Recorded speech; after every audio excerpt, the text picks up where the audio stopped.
ये जो ब्रह्मचर्य है, इसके 8 गलतियां होती हैं जिनसे ब्रह्मचर्य क्षीण हो जाता है। पहला, परस्पर दर्शन काम भाव से। स्त्री पुरुष का परस्पर दर्शन, आपने और कोई क्रिया नहीं हुई, केवल आपने काम भाव से युक्त होकर पुरुष को देख लिया या पुरुष स्त्री साधक को देख लिया, बस गंभीरता पूर्वक अंदर वासना पूर्वक आपने देख लिया। अब आपका ब्रह्मचर्य टिक नहीं सकता, किसी भी तरह से क्षीण हो जाएगा, आपको पता भी नहीं चलेगा। ये 8 प्रकार की गलतियों को सुधार कर लिया जाए तो पूर्ण ब्रह्मचर्य का अनुभव होने लगेगा। कभी भी किसी माता बहन की तरफ दृष्टि जाए, तत्काल उनमें भगवती का भाव करते हुए, जगदम्बा का भाव करते हुए, या श्री जी की सहचरियों का भाव करते हुए, या अपनी बहन का भाव करते हुए। हाँ, अपनी बहन में कहीं गलती भावना थोड़ी आती है, अपनी माँ में कहीं गलत भावना थोड़ी आती है, अपनी बेटी में कहीं गलत भावना थोड़ी आती है। ऐसे सद्भाव रखिए, कोशिश कीजिए कि उनके मस्तक और केशों पर, नेत्रों पर दृष्टि न जाए, चरणों पर दृष्टि रहे।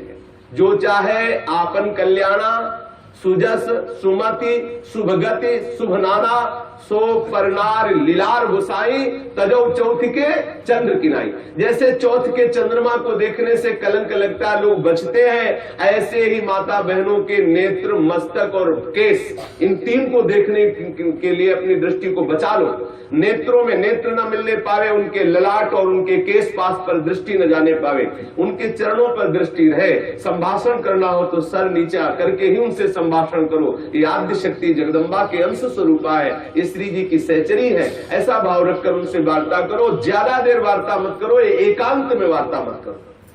जहां दर्शन हो तत्काल नेत्र हटा लो। अगर दर्शन होते ही आपने काम भाव से उनको देख लिया तो फिर आप ब्रह्मचर्य नहीं रह सकते, या वो ब्रह्मचर्य नहीं रह सकती जिसने पुरुष को काम भाव से देख लिया। पहली गलती। दूसरा है स्पर्श करना, किसी भी बहाने से परस्पर स्पर्श करना, किसी भी अंग का स्पर्श करना। हम भले प्रकट नहीं कर रहे हैं अपनी वासना, लेकिन किसी भी बहाने से पुरुष या स्त्री के शरीर का स्पर्श करना परस्पर विपरीत भावना से, यह दूसरा लक्षण। यदि आप प्रकट तो नहीं कर रहे लेकिन किसी भी बहाने से आप स्पर्श कर रहे हैं, आपके अंदर काम का भाव चल रहा है, तो आप ब्रह्मचर्य नहीं रह सकते, आपका ब्रह्मचर्य क्षीण हो जाएगा। दूसरी गलती। तीसरी गलती, केली विलास क्रीड़ा को देखना। किसी भी जीव के केली विलास क्रीड़ा को देखने से अपने मन में वैसी भावुकता प्रकट हो जाती है और हम ब्रह्मचर्य खो बैठते हैं। चौथी बात, परस्पर बैठ करके एक दूसरे के रूप का गान करना। आप बड़ी सुंदर हो, या आप बड़े सुंदर हो, आपकी बहुत याद आती है, या वो बहुत सुंदर है, वो हमको बहुत चाहती है, वो हमको बहुत चाहते हैं। ऐसी परस्पर में वार्ता करना या एकांत में उसके गुण कीर्तन करने से ब्रह्मचर्य का नाश हो जाता है। पांचों, एकांत में बैठ करके भाषण करना। एकांत में बैठकर कभी भी साधक को ऐसी गलती कभी नहीं करनी, भले वो भागवती उपदेश क्यों ना हो। जब आप देख लीजिए कि हमारे चित्त पर पुरुषत्व का अभिमान नष्ट हो गया है, किसी भी स्थिति में हमारे हृदय में भावना नहीं आएगी कि ये भोग्य वस्तु है, तो फिर सच्चिदानंद भगवान की अपार कृपा है। फिर त्रिभुवन में आपको कोई हिला नहीं सकता। नहीं स्वात्मा रामम विषय मृग तृष्णाम भ्रमयति। ज्ञानी भ्रष्ट हो सकता है लेकिन बोधवान नहीं, भक्त विचलित हो सकता है लेकिन प्रेमी नहीं। जो प्रेम से युक्त हो चुका है, जो बोध संपन्न महापुरुष है, क्योंकि जब सर्वत्र सच्चिदानंद में भगवान श्री कृष्ण दिख रहे तो कौन किसको भ्रष्ट कर सकता है। जब तक स्त्री पुरुष का अहम है तभी तक ऐसी भावना का जो भयावह स्वरूप है उससे बचना चाहिए, तभी तक ऐसी भावना हमारे हृदय में हावी होती है। इसलिए साधक को कभी भी एकांत में, स्त्री शरीर साधक को कभी भी पुरुष शरीर साधक से एकांत में कभी भी भाषण नहीं करना चाहिए। अगर करने का अवसर आए तो मैदान में आ जाना चाहिए, खुले में आ जाना चाहिए, जहां सब लोग आपको देख रहे हो, जिससे आपके हृदय में वो गलती नहीं होने पाएगी। यदि आप ऐसा कर रहे, भले भागवती उपदेश ही कर रहे हैं, तो भी आप ब्रह्मचर्य नहीं रह सकते, ऐसा शास्त्र का आदेश है। एकांत में किसी स्त्री को दूर से देखकर या पुरुष शरीर को देख करके भोग का संकल्प कर लेना, वासना का संकल्प कर लेना, ये ब्रह्मचर्य का नाश कर देने वाला संकल्प होता है। दृढ़ निश्चय कर लेना, संकल्प कर लेना।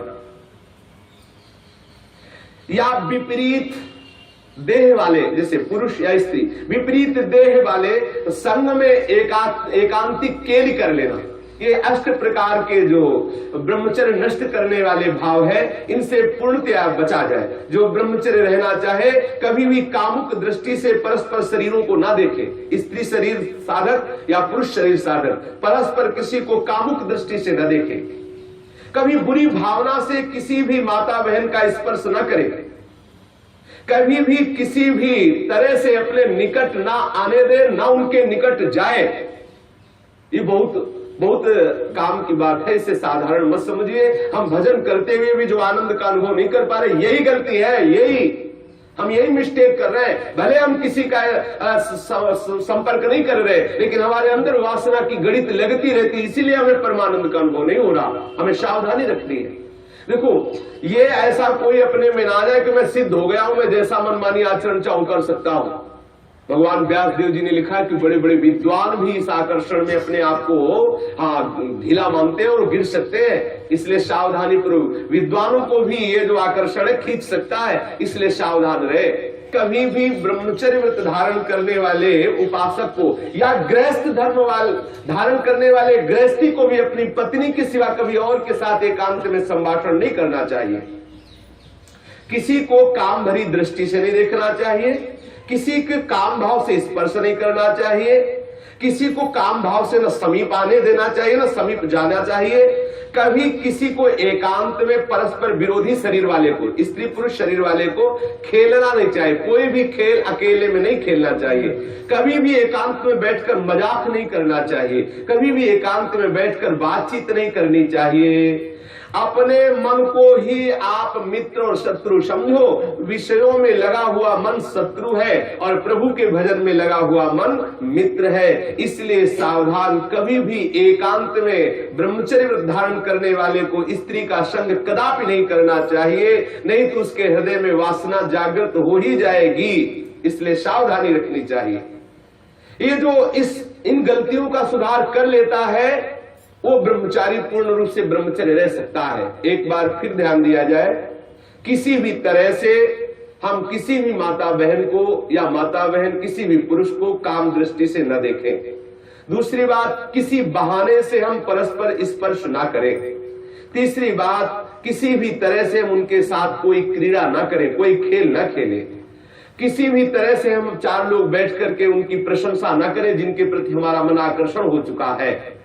कभी भी हम एकांत में संभाषण न करें, एकांत में संलाप न करें। कभी भी हम विषयों का संकल्प न कर बैठे, विषय भोग का संकल्प न कर बैठे। इस तरह से हम अपनी इन 8 क्रियाओं से निवृत्त रहे। बुरी भावना से देखना, बुरी भावना से स्पर्श करना, बुरी भावना से निकट जाना या निकट आने देना, ये नहीं होना। बुरी भावना के साथ अंदर से भावना बुरा रखते हुए खेल खेलना, मजाक करना, बातचीत करना, इस तरह से अपने मन को हम विषयों से बचा सकते हैं। अगर 8 क्रियाओं से बचा ले गए तो हम ब्रह्मचर्य रह सकते हैं। यदि आप ब्रह्मचारी होना चाहते हैं तो आप अपने मन को शुद्ध रखिए। आप अपने हृदय को कभी खाली मत छोड़िए। हृदय खाली रहेगा, मन अशुद्ध रहेगा तो शरीर में ब्रह्मचर्य रह नहीं सकते। और जिसका हृदय और शरीर और मन तीनों अशुद्ध है, वो कभी भजन नहीं कर सकता। इसलिए सावधान। आज तो और बहुत बुरी दशा हो रही है, भक्ति के नाम पर वासना का पोषण करते हैं। भक्ति के नाम पर हम सखी तुम सखा, ये समझ जाने कौन सा नाटक। भगवान कैसे कैसे प्रपंच चल गए हैं, कैसे कैसे प्रपंचिक लोग अपनी वासना की पूर्ति के लिए भक्ति का आडंबर कर रहे हैं। भक्ति को हंसी मजाक समझा जा रहा है। राधा कृष्ण की इस महाप्रेममयी लीलाओं को कैसे किस भावना से घसीटा जा रहा है। बहुत दुर्गति होगी, बहुत सावधान। वो देख रहा है जो सबको देख ले। अरे कोई देखे न देखे, तुम तो देख ही रहे हो ना, तुम्ही को वहां बोलना पड़ेगा, वहां तुम छुपा नहीं सकते। सर्वशक्तिमान भगवान तुम्हारे अंदर बैठे देख रहा है। भजन करना चाहते हो, भगवत प्रेम प्राप्त करना चाहते हो तो ब्रह्मचर्य पर पूर्ण दृष्टि रखो।